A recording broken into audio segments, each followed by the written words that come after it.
আপনি কি জানেন পৃথিবীতে এমন একটা সময় গেছে যখন মানুষ পেট্রোল না পেয়ে গাড়ি ছেড়ে ঘোড়ায় চড়েছে? কল্পনা করুন, একদিন সকালে উঠলেন, গাড়ির ট্যাঙ্কে তেল নেই। পাম্পে গেলেন, সেখানে মাইলের পর মাইল লম্বা লাইন, আর সরকার বলছে রোববার কেউ গাড়ি চালাতে পারবেন না। এটা কোনো সিনেমার গল্প না, এটা ঘটেছিল বাস্তবে 1973 সালে। আর এই একটা সংকট বদলে দিয়েছিল গোটা দুনিয়ার রাজনীতি, অর্থনীতি আর আমাদের জীবনযাপন। আজকের ভিডিওতে আমরা জানব সেই তেল সংকটের পেছনের আসল গল্প।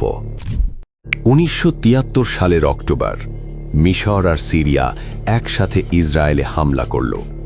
এই যুদ্ধকে বলা হয় ইয়ম কিপুর যুদ্ধ। আমেরিকা ইসরায়েলকে সমর্থন দিল, অস্ত্র পাঠালো, আর এই সিদ্ধান্তটাই পাল্টে দিল সব।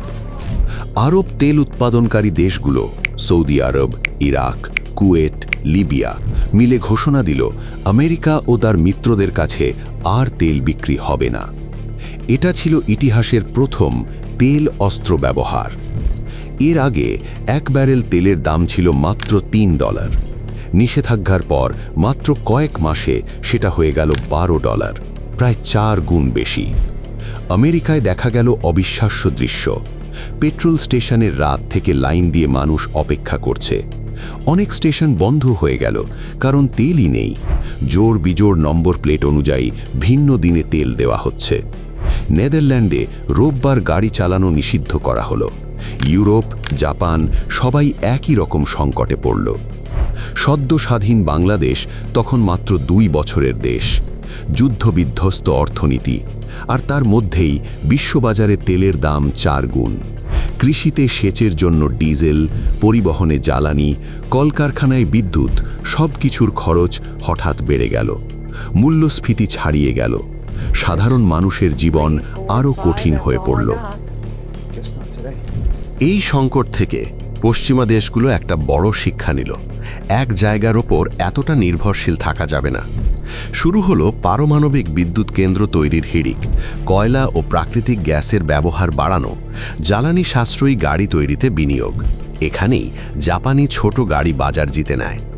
সৌরশক্তি গবেষণার প্রথম বড় ধাক্কাও এখান থেকেই।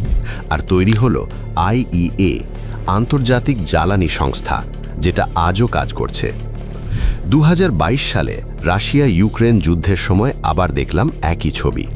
ইউরোপে গ্যাসের দাম হু হু করে বাড়ল। বাংলাদেশে লোডশেডিং ফিরে এলো। 50 বছর পরেও মানুষ সেই একই ফাঁদে, কারণ আমরা এখনও জীবাশ্ম জ্বালানির উপর নির্ভরশীল। প্রশ্ন হলো, আগামী 50 বছরে কি আমরা এই নির্ভরশীলতা কাটাতে পারব? তেল শুধু জ্বালানি না, এটা ক্ষমতার হাতিয়ার। যে দেশ তেল নিয়ন্ত্রণ করে, সে দেশ পৃথিবী নিয়ন্ত্রণ করে। এই ভিডিওটা ভালো লাগলে লাইক দিন, চ্যানেল সাবস্ক্রাইব করুন, আর কমেন্টে জানান আপনি কি মনে করেন নবায়নযোগ্য শক্তি আসলেই পারবে তেলের বিকল্প হতে? পরের ভিডিওতে আলোচনা করব বাংলাদেশের জ্বালানি ভবিষ্যৎ কোন দিকে যাচ্ছে। সেই পর্যন্ত ভালো থাকুন।